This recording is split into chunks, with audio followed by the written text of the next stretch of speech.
Men dizaynerman, anchadan beri shu sohada ishlayman. Bilasizlar, men o'z mijozlarimga eng zo'rini tavsiya qilaman. Shuni isbot sifatida Xitoy Foshan shahridagi mana Haygold Glavniy ofisiga keldim.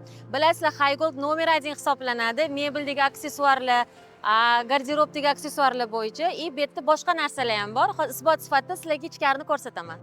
Haygold ofisiga kelganda birinchi ko'zga tushadigan narsa bu albatta uni italyanskiy Pininfarina dizayn studiyasi tomonidan chizilgan binosidir. Tekis va oynali devorlar xuddi osmonga tutashib ketganga o'xshaydi. Bunday go'zal bino kombinatsiyasi albatta yuqori darajadagi dizaynerlik ishi bilan amalga oshishi mumkin. Binoni ichiga kirganimda o'zimni xuddi kelajagga tushib qolgandek his qildim. Как будто kosmos. Arxitekturasini ham ko'ringlar, metalldan ishlangan, birorta joyida ugl yo'q. Hammasi shunaqa plavinniy ketgan. Bu yoqda nimani ko'rishimiz mumkin? Faqatgina arxitektor xizmati emas, brend qanchalik kuchliligini mana shu yerdan ko'rsak ham bo'ladi. Sababi brend bu narsalarga alohida e'tibor qaratgan. Men hozir Haygoldga tegishli bo'lgan hamma binolarni maketini oldi turibman. Bu Haygold Glavniy ofisi, ya'ni men turgan joy. Bundan keyingisi mana 4 ta bino zavod, ya'ni aksessuar hamda furnitura ishlab chiqaruvchi zavod hisoblanadi. Hexagon nomi. Undan keyingisi bo'lsa Unicorn, ya'ni yaqinda qurilishi boshlangan bino.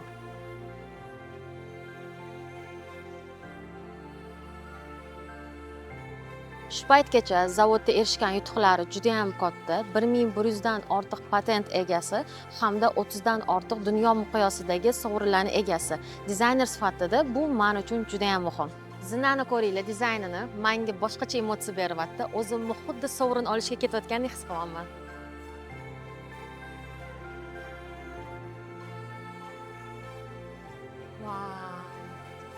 E'tiborim tortgan narsa shu oshxonadagi aksessuarlar bo'ldi. Hozir sizlarga ko'rsataman, qaranglar.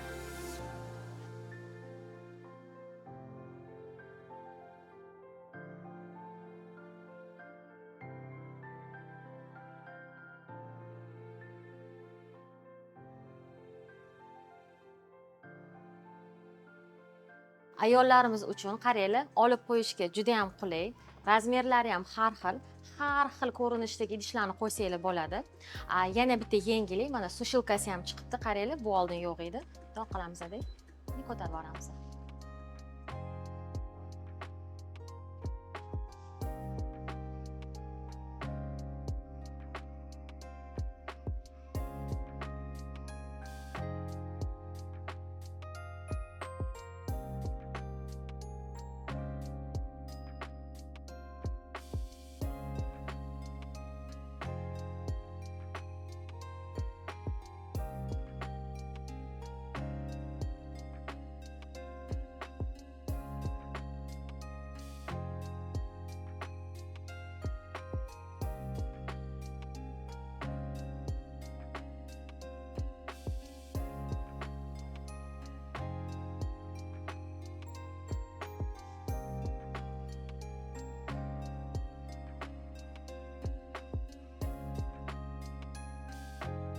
Bu hammasi oshxonani qadrlovchilari uchun.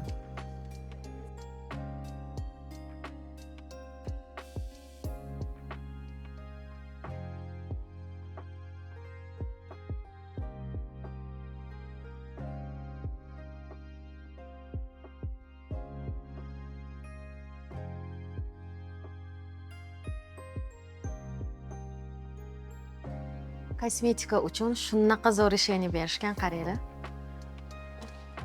Bu bo'lsa universalni, xohlagan narsanglarni joylashtirsanglar bo'ladi.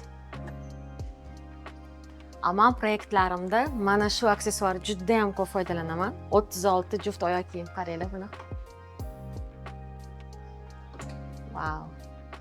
Umuman olganda bu ayollarning orzusidagi garderob.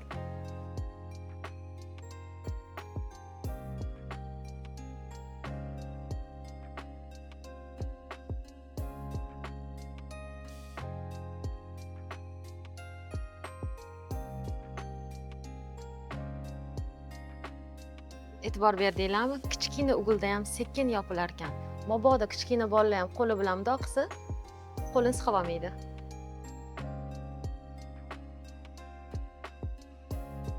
Wow, ovozi ham juda ham mayin ekan. Ochilishi ham, yopilishi ham to'g'ri plavinniy ketyapti. Bu furnituralar Haygold zavodida avtomatlashtirilib, bir qancha bosqichlarda ishlab chiqariladi. Bu esa kafolat hamda sifatni beradi.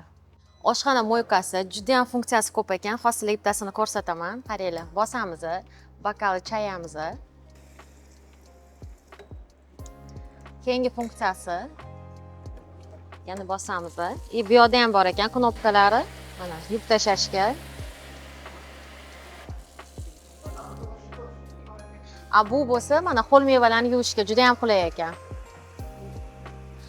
Bunisida bemalol ham gradusini ko'rsak bo'ladi, ham buni davleniyasini mana oshirib, pasaytirsak bo'ladi.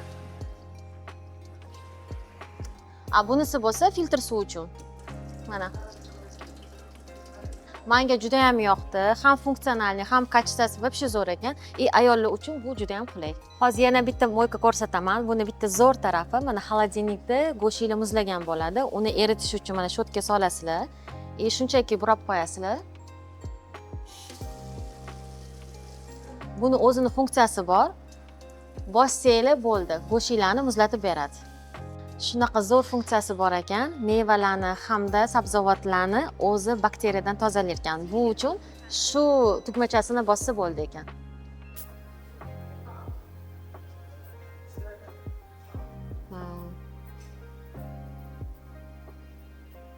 Qoyil qolmasdan iloji yo'q. Bular nimalarni o'ylab topishadi? Qaranglar, hozir ichini ochamiz. Har bitta burchakdan unumli foydalanishga, mana tish shotkasiga alohida, kremlar uchun mana maskalarni bemalol taxlab qo'ysa bo'ladi. Endi buni ko'ringlar. Bu garniturani juda ham funksiyalari ko'p ekan. Hozir ko'rsataman, qaranglar. Bunisi xolodilnik, ya'ni kosmetikalarni saqlash uchun. Bu yerdan bemalol temperaturasini o'zgartirsak bo'ladi. Bu bo'lsa mana sensorni muzika qo'ysak bo'ladi, освещенияларni to'g'irlasak bo'ladi. Bu yerda har doimgidek mana o'zingizga kerakli bo'lgan narsalarni qo'yish uchun. Bunisida mana qaranglar, fen uchun alohida yana qo'shimcha polkalari bor. Endi bu yoqni ochamiz. Organizerlari bilan birga o'zimizga kerakli bo'lgan hamma narsani shotga taxlab qo'yamiz. Buni ham ichi keng ekan, bu ham organizer bilan birga.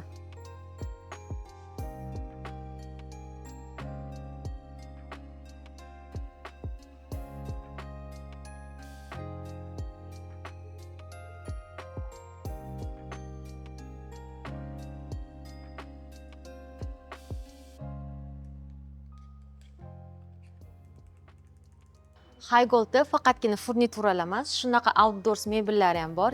Shunaqa ham assortiment ko'p, mana ko'rsanglar bo'ladi. Men Haygold kompaniyasiga kelib shu narsaga amin bo'ldimki, Haygold kompaniyasi bu shunchaki ishlab chiqaruvchi emas, har bitta narsaga yengillik kirituvchi innovator ekan. Menga o'xshab Xitoyga kelib bu narsalarni ko'zinglar bilan ko'rishinglar shart emas. Sababi Haygoldda 110 tadan ortiq davlatda filiali bor. Haygold narsasini bemalol O'zbekistondagi filialidan sotib olsanglar bo'ladi.